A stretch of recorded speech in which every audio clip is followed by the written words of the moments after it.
আল্লাহর দেওয়া আসমান, আল্লাহর দেওয়া জমিন, এই আসমানের নিচে জমিনের উপর দাঁড়ায় হাঁটিয়া চলিয়া রাতে অন্ধকারে প্রকাশ্যে গোপনে গুনাহের কোনো অভাব নেই, কিন্তু এর পরেও রব্বে কারীম আমাদেরকে মায়া করে মহব্বত করে তার ঘরে নিয়ে আসছে। আল্লাহ তাআলা থেকে দয়াময় মহব্বত আলা দুনিয়া এবং আখিরাতে আমাদের আর কেউ আছে? আল্লাহ তাআলা আমাদেরকে এত ভালোবাসে, মহব্বত করে, কিন্তু রব্বে কারীমের কোন হুকুম আমরা পালন করতে পারি না।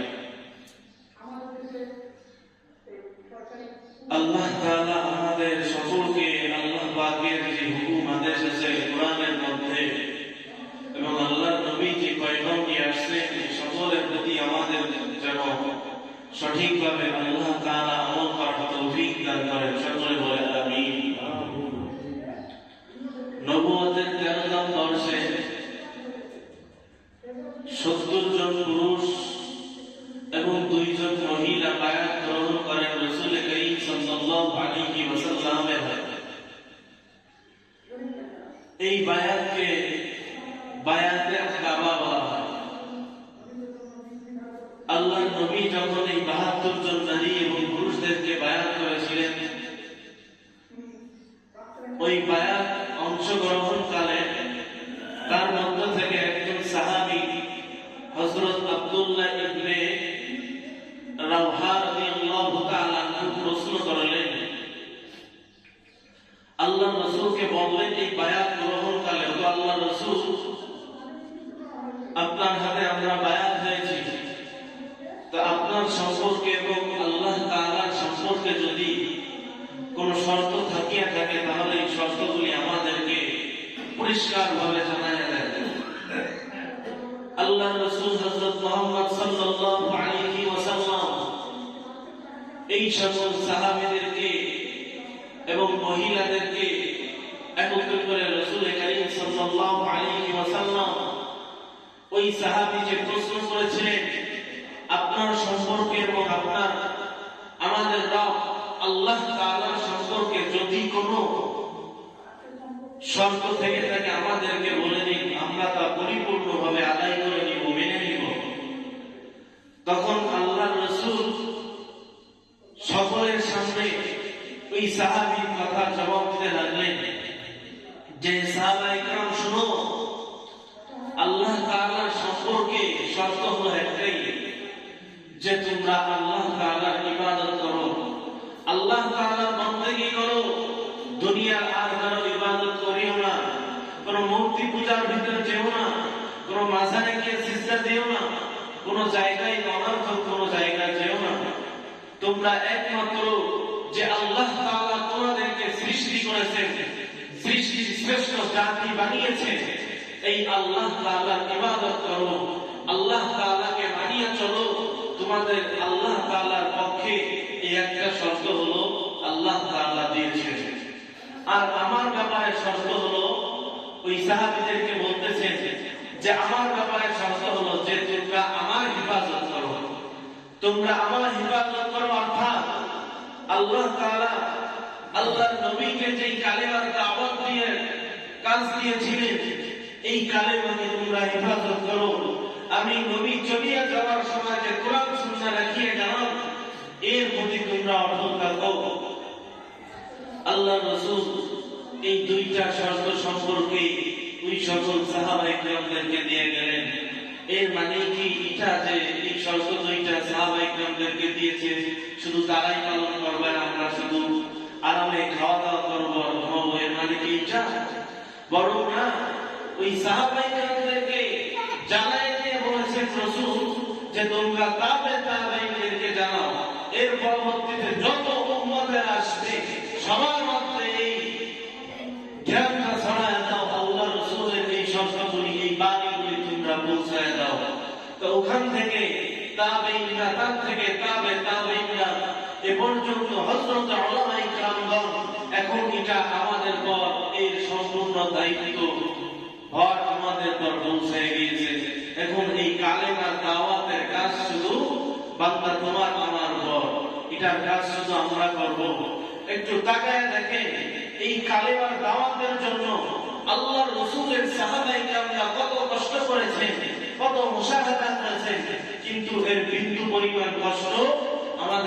দিতে হচ্ছে না।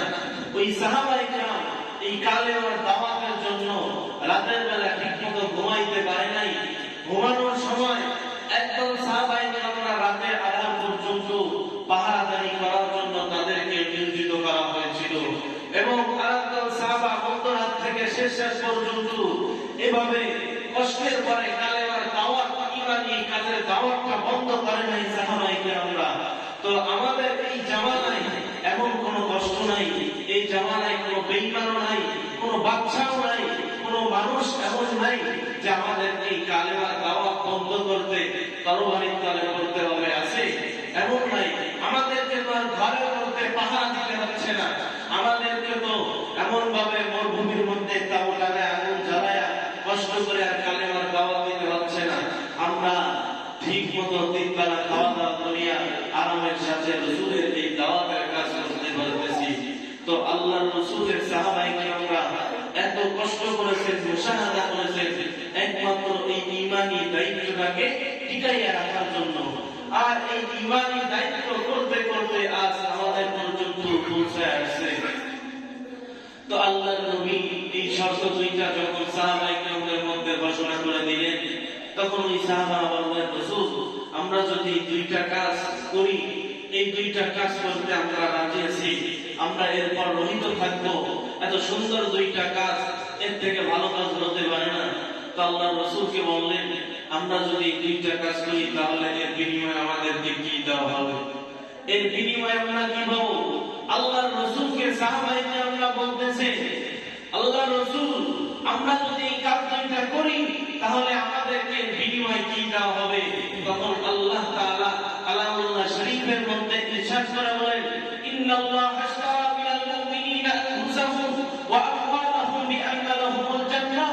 ও আল্লাহর রাসূল ওই সকল উম্মতদেরকে জানায় দেন, যেই সকল উম্মতরা আমি রাসূল এবং আমি রাসূলের এই শর্ত দুইটার উপর আমল করতে পারবে, অটল থাকতে পারবে, ওই সকল উম্মতদেরকে জানায় দেন আমি আল্লাহ তাআলা, আমি রব্বে কারীম ওই সকল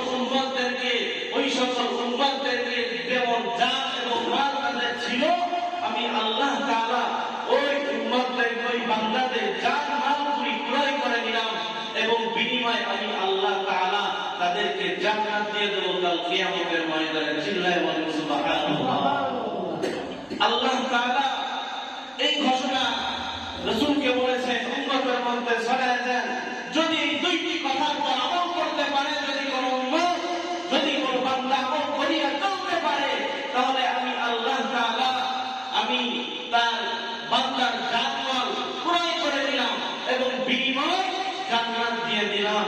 তো আজকে আমরা এই কালেমার দাওয়াতের জন্য এত কষ্ট না, সাহাবায়ে কেরামদের মতো কষ্ট আমাদের করতে হইতেছে না, রাসূলদের মতো কষ্ট আমাদেরকে করতে হইতেছে না। এই দাওয়াতের কাজের মেহনতের কারণে কত নবীকে মাছের পেটে যাইতে হয়েছিল, কত রাসূলকে, কত নবীদেরকে গাছের ভিতরে করাতের দ্বারা দুই খণ্ড হতে হয়েছিল।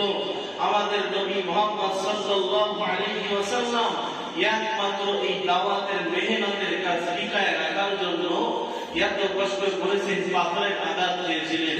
আল্লাহর রাসূল পাথরের জমিন পার হয়ে যখন ওই তায়েফের ময়দানের দিকে নবী আলাইহিস সালাম এই দাওয়াতের কাজ তায়েফবাসীদেরকে দিতে যাচ্ছিলেন, আল্লাহর নবী মনে করেছিলেন যে আমার দাওয়াতের কাজ মনে হয় এই তায়েফের মানুষরা গ্রহণ করবে, তাদেরকে আপন বলে মনে করেছিলেন।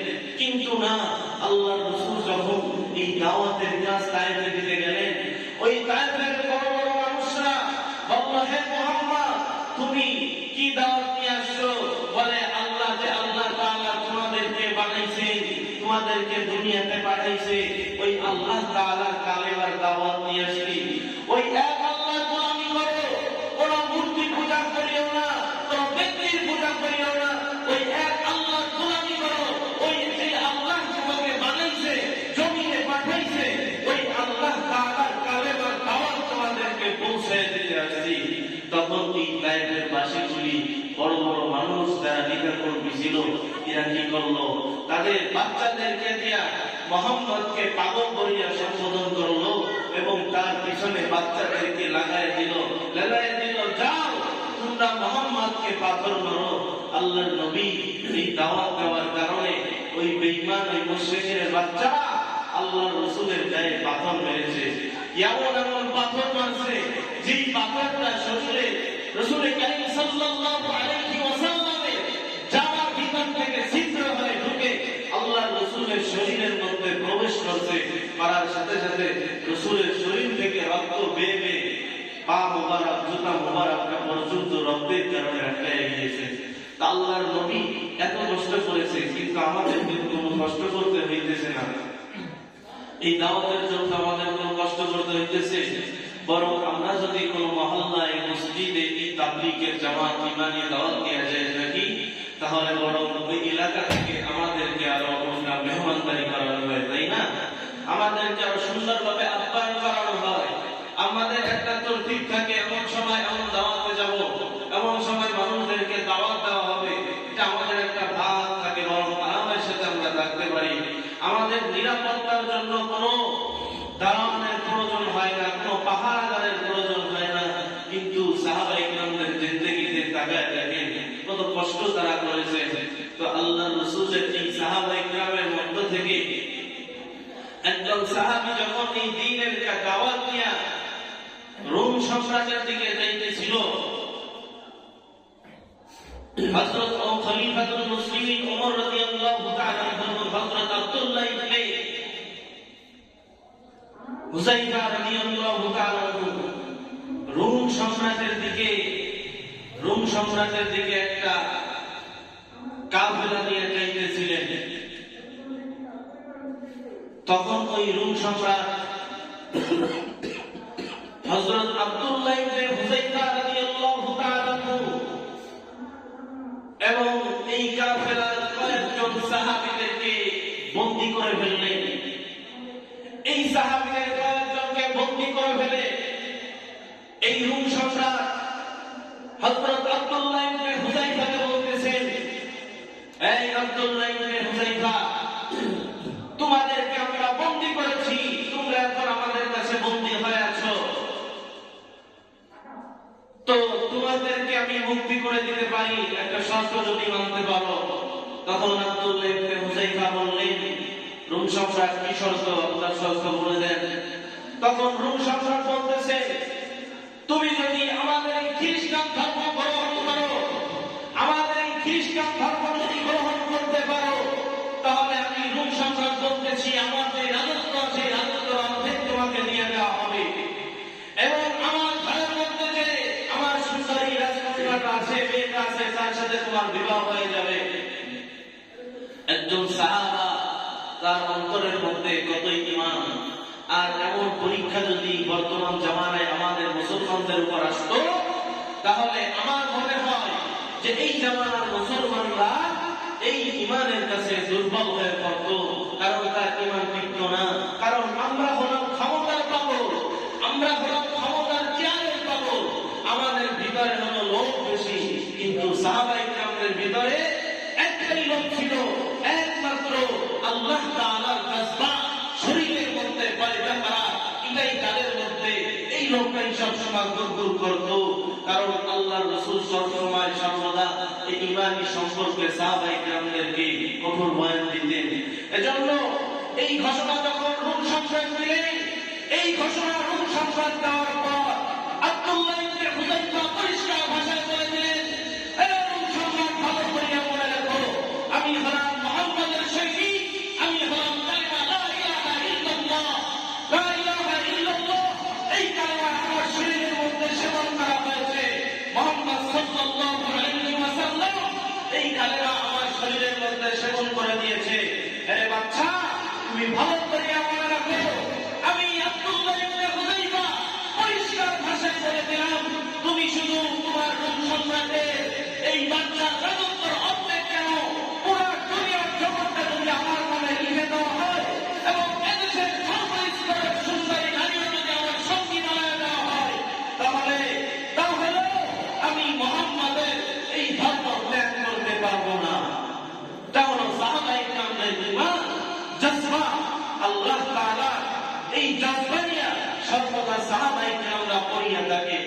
কিন্তু বান্দা এমন পরীক্ষা যদি এই মুহাম্মাদি উম্মতে মুহাম্মাদির উপরে আসতো, এই বর্তমান জামানা, কারণ এরা হলো সর্বদা ক্ষমতা লোভী, চেয়ারের পাগল, দায়িত্বশীল না দায়িত্বহীন। কারণ এরা এই সরকার যদি এমন লোকটা হইতো, তাহলে এরা হয়তো খ্রিস্টান ধর্ম বা অন্য ধর্ম গ্রহণ করতে কোনো দ্বিধাবোধ করতো না। তো রুম সম্রাট চিন্তা করিয়া দেখলো, একে তো এইভাবে শায়েস্তা করা যাইতেছে না, তো এখন কি করা যেতে পারে? তখন রুম সম্রাটের মাথার মধ্যে অন্য একটা ভাষা সৃষ্টি হয়ে আসলো, অন্য কৌশল তার অন্তরের মধ্যে চলে আসলো। সেই কৌশলটা হলো কি, ওই তার সৈন্যদেরকে আদেশ করলেন, তোমরা ফাঁসির কাস্টে যাও, ফাঁসি দেওয়া হবে, আব্দুল্লাহ ইবনে হুযাইফাকে ফাঁসি দেওয়া হবে। এই বলে ফাঁসির কাস্টে তাকে দেওয়া হইল। এখন রুম সম্রাট তাকায় দেখতেছি আব্দুল্লাহ ইবনে হুযাইফা চেহারার মধ্যে হাসি আর রূপ চমকাইতেছে হাসি। এবার রুম সম্রাট জিজ্ঞাসা করল, আব্দুল্লাহ ইবনে হুযাইফা তুমি কেন হাসো? তুমি কি ভয়ের কারণে হাসতেছো? তখন আব্দুল্লাহ ইবনে হুযাইফা বলে, না, আমার এই ভয়ের কারণে আমি হাসি না। আমি ভয়ের কারণে কেন হাসবো? কারণ তুমি তো আমার সাধারণ আমাদের শরীর, এটাকে ধ্বংস করে দেবা, এটার পরে আঘাত করতে পারবা, কিন্তু আমার যে রূপ আত্মাটা আছে, এই আত্মার ক্ষতি তো আমার আল্লাহ ছাড়া কেউ করতে পারবে না। আমি এজন্য হাসতেছি। এই রূপ সম্রাট ভালো করিয়া মনে রাখো, তুমি যখন আমাকে ফাঁসির কাস্টে ঝুলাই দেবা, তখন আমার আত্মা, আমার রূপটা আমার আল্লাহ তাআলার জান্নাতে চলে যাবে। কারণ আমি হলাম আল্লাহ তাআলার গোলাম। আমি তোমাকে খুশি করার জন্য খ্রিস্টান ধর্ম গ্রহণ করি নাই, আমি তোমাকে খুশি করার জন্য ফাঁসির কাস্টেও নামি নাই। এই কথা বলার পর রুম সম্রাট চিন্তা করলো যে কিন্তু এইভাবে শায়েস্তা করা যাচ্ছে না। একটু তাকায় দেখেন ভাই, প্রিয় মুসলমান ইকরাম, একজন সাহাবায়ে কেরামদের ঈমান কেমন কেমন জজবা। আর বর্তমান জামানার আমরা উলামায়ে কেরামরা এই সাহাবায়ে কেরামদের এই ঈমানি বয়ান করেন, আল্লাহর রাসূলের এই দায়িত্ব বয়ান করেন, যার কারণে আজ এই উলামায়ে কেরামদের পরে এত আঘাত আসতেছে, এত জেলখানায় যাইতে হইতেছে। তো আমরা যদি একটু খেয়াল করি, সাধারণ সাহাবায়ে কেরামদের এই ইতিহাস শুনিয়া যদি সাহাবায়ে কেরামদের দিকে একটু নজর করে চলতে পারি, আমার মনে হইতেছে যে এই সাহাবায়ে কেরামদের ঈমানের জজবার পাওয়ার দেখিয়া বান্দা তোমার আমার অন্তরটাও বলে যেতে পারে। কারণ সাহাবায়ে কেরামদের কষ্ট তো সাধারণ কোনো কষ্ট না। তো হযরত আব্দুল্লাহ ইবনে হুযাইফা রাদিয়াল্লাহু তাআলা এই কথা বলার পর সম্রাট বলতেছে, রুম সম্রাট বলে, তো এভাবেও ফাঁসির কাস্টে ঝুলায় কোনো কিছু করা যাইতেছে না, তো এখন কি করা যেতে পারে? তখন রুম সম্রাট তার সৈন্যদেরকে বললেন, এই সৈন্যরা, বড় একটা নেক নাও পাতিল, আর এই পাতিলের মধ্যে ভরপুর তেল দিয়া আগুনের মধ্যে তেলটাকে গরম করা হোক। সৈন্যরা তার কথা মতো বড় নেক দিয়া তেল গরম করা হইল এবং আব্দুল্লাহ ইবনে হুযাইফাকে ডাকিয়ে আনলো। আনার পর আরো কয়েকজন যে সাহাবায়ে কেরামদেরকে ওই রুম সম্রাট বন্দী করেছিল, ওই সাহাবায়ে কেরামদের মধ্য থেকে একজন সাহাবীকে ধরিয়া ফুটন্ত গরম তেলের মধ্যে যখন ছাড়িয়ে দিল, ওই সাহাবায়ে কেরামের শরীরের থেকে গোশত খসে খসে পড়ে থাকলো এবং চর্বিগুলি গলিয়া গেল, মিনিটের মধ্যে ভুনা হয়ে গেল। আব্দুল্লাহ ইবনে হুযাইফাকে বললেন, আরে হুযাইফা, তোমার কি এখনো সময় আছে? তুমি কি খ্রিস্টান ধর্ম গ্রহণ করবা, নাকি তোমাকেও এভাবে ভুনা করে ফেলবো? তখন আব্দুল্লাহ ইবনে হুযাইফা বললেন, সম্রাট, আমি যদি জীবনে মরিয়াও যাই, তুমি এর থেকে যদি কঠোর শাস্তির ফায়সালা আমাকে দেখাও, এর থেকে যদি কঠিন ভয়ঙ্কর শাস্তিও যদি আমি আব্দুল্লাহ ইবনে হুযাইফা করতে হয়, তারপর আমি মুহাম্মাদের এই ধর্ম ত্যাগ করতে পারবো না। তখন রুম সম্রাট চিন্তা করলো যে এই আব্দুল্লাহ ইবনে হুযাইফাকে তো এভাবেও শায়েস্তা করা যাইতেছে না, তো এখন কি করা যায়? তখন আব্দুল্লাহ ইবনে হুযাইফাকে বলা হইল, তার সৈন্যদেরকে বলল, এমন একটা কাপড়া বানিয়ে ফেলো যে কাপড়ার ভিতর কোনো কিছু থাকবে না, এবং ওই কাপড়ার ভিতর সুন্দরী একটা গায়িকা উলঙ্গ করিয়া ওই রুমের ভিতরে তাকে রাখিয়া দাও। 3 দিন পর পর্যন্ত ওই ঘরে বন্দী করে রাখবে, ঘরের মধ্যে কেউ যাবে না। তখন আব্দুল্লাহ ইবনে হুযাইফা ওই ঘরের মধ্যে তাকে বন্দী করে, একটা নারী উলঙ্গ করে ওই ঘরের মধ্যে তাকে বন্দী করা হইল। সাহাবায়ে কেরামদের ঈমানি পাওয়ার কেমন! 3 দিন পর পর্যন্ত বন্দী করার পর যখন দরজাটা খুলল, তখন ওই রুম সরকার জিজ্ঞাসা করলো মেয়েটাকে, এই মেয়ে কি হালাত, কেমন কি বুঝলা? তখন মেয়েটা বলল, আপনি কি আমাকে কোনো মানুষের কাছে পাঠাইছেন নাকি দুনিয়ার কোনো পাথরের কাছে পাঠাইছেন? বলে কেন? বলে এই লোকটা শুধু জবান থেকে একই আওয়াজ 3 দিন পর্যন্ত উচ্চারণ করেছেন, লা ইলাহা ইল্লাল্লাহ, লা ইলাহা ইল্লাল্লাহ, এই আওয়াজ বারবার করে গিয়েছেন জবান থেকে। তখন রুম সম্রাট আবার চিন্তা করলো যে ওকে এবার কি করা যেতে পারে, কোনোভাবেই শায়েস্তা করা যাইতেছে না। তখন আরেকটা রুমের ভিতরে তাকে আলাদাভাবে আটকাইয়া বলল, এই রুমের ভিতরে মদ এবং শুকরের গোশত রাখো, যেন খাবার কেউ খায়। তখন আব্দুল্লাহ ইবনে হুযাইফাকে 3 দিন পর্যন্ত এই মদ এবং শুকরের গোশত রেখে বন্দী করা হলো। 3 দিন পর যখন রুম সম্রাট আবার দরজা খুলল, তখন দেখলো শুকরের গোশত বসে আছে, মদ নষ্ট হয়ে গেছে। কি ব্যাপার, এই খাবার খেতে তোমাকে কে বাধা করেছে? তখন আব্দুল্লাহ ইবনে হুযাইফা জবাব দিয়ে বললেন, রুম সম্রাট, এই খাবার যদি আমি খাইতাম তাহলে আল্লাহর দুশমন এবং রাসূলের দুশমন খুশি হয়ে যেত। এই জন্য আমি আল্লাহর দুশমন এবং রাসূলের দুশমনকে খুশি করতে চাই না, যার কারণে আমি খাবার খেতে চাই না। সর্বশেষ রুম সম্রাট বলল, তুমি যদি আমার কপালে একটা চুমা দিতে পারো তাহলে আব্দুল্লাহ ইবনে হুযাইফা আমি তোমাকে মুক্তি দিয়ে দেব। আব্দুল্লাহ ইবনে হুযাইফা আরজ করিলেন, রুম সম্রাট, শুধু আমাকে না, আমার যত সাথীরা আছে প্রত্যেককে যদি তুমি মুক্তি করে দাও তাহলে আমি তোমার কপালে চুমা দিতে বাধ্য। তখন রুম সম্রাট এই প্রস্তাবে রাজি হয়ে গেলেন। রুম সম্রাট এই প্রস্তাবে রাজি হলেন। রাজি হওয়ার পর আব্দুল্লাহ ইবনে হুযাইফা তার কপালে একটা চুমু দিলেন এবং বাকি বন্দীরা সহ মুক্তি পেয়ে গেল। এটা একমাত্র পাওয়ার রাসূলের আদর্শ আর কালিমার পাওয়ার ছাড়া আর কিছুই না। বাকি ঘটনা হযরত খলিফাতুল মুসলিমিন ওমর রাদিয়াল্লাহু তাআলা ওর কাছে আসিয়া বর্ণনা দিলেন, এ খলিফাতুল মুসলিমিন, আমি তো সব তার কপালে চুমু দিয়েছি একমাত্র কারণ যে আমার বাকি সাথীরা যেন মুক্তি পেয়ে যায়, এজন্য আমি তার কপালে একটা চুমু দিয়েছি। এই কি আমার এতে কোনো সমস্যা আছে? তো খলিফাতুল মুসলিমিন বললেন, এখন শুধু তোমার কপালে গোটা জগতের যত উম্মতরা আছে প্রত্যেক উম্মতের উচিত যে তুমি আব্দুল্লাহ ইবনে হুযাইফার কপালে চুমু দেওয়া। প্রিয় ভাইরা আমার, সাহাবায়ে কেরামদের ঈমান এত শক্ত ছিল, এত মজবুত ছিল, এত জুলুমের শিকার হওয়া সত্ত্বেও নিজের ঈমানটাকে ত্যাগ করে নাই। কিন্তু আমাদের তো সেই তুলনায় ঈমানের কোন যে একটা হাওয়া থাকে, এটাও আমাদের ভিতরে পাওয়া যায় না। ঈমান নাই বললেই চলে। কারণ আমাদের জামানায়, এই জামানার বর্তমানকালীন যে সরকার থাকে, বিগতকালীন যে সরকাররাও ছিল, যে আল্লাহর রাসূলের এই কালিমার দাওয়াত দেওয়ার কারণে রাসূল কারীম সাল্লাল্লাহু আলাইহি ওয়াসাল্লামকে কত অপমানিত করা হয়েছিল, কিন্তু এর কোনো প্রতিবাদ এই মুসলিম জাতি করতে গিয়েও এদেশের সরকার এই মানুষটাকে, কিছু লোকদেরকে বোরকা পরাইয়া ইন্ডিয়াতে পাচার করে দিয়েছে। এর কোনো বিচার আমরা এদেশে পাই নাই। তো আল্লাহর রাসূলের এই কালিমার দাওয়াত, আল্লাহর রাসূলের এই কালিমার দাওয়াত দেওয়ার জন্য আমরা কি সকলে অটল থাকতে পারি না? আল্লাহর রাসূলের এই কালিমার দাওয়াত আমরা বেশি বেশি দিব।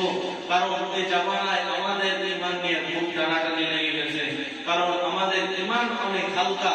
সাহাবায়ে কেরামদের মতো ঈমান তো করতে পারবো না। তো তারা যা করেছে ততটুকু দেখে দেখে যদিও করতে পারি, হয়তো আল্লাহ তাআলা কাল কিয়ামতের ময়দানে দেখতে বান্দার চেষ্টা যত করতে পারে নাই, কিন্তু ওই সাহাবায়ে কেরামদের মতো দেখে তাদের জীবন কাহিনী শুনে, তাদের ইতিহাস শুনে করার চেষ্টা করেছে। এজন্য যদি আল্লাহ তাআলা চান তাহলে কিয়ামতের ময়দানে এই ওসিলায় বান্দা তোমাকে আমাকে আল্লাহ পাক ক্ষমা করে দিতে পারেন।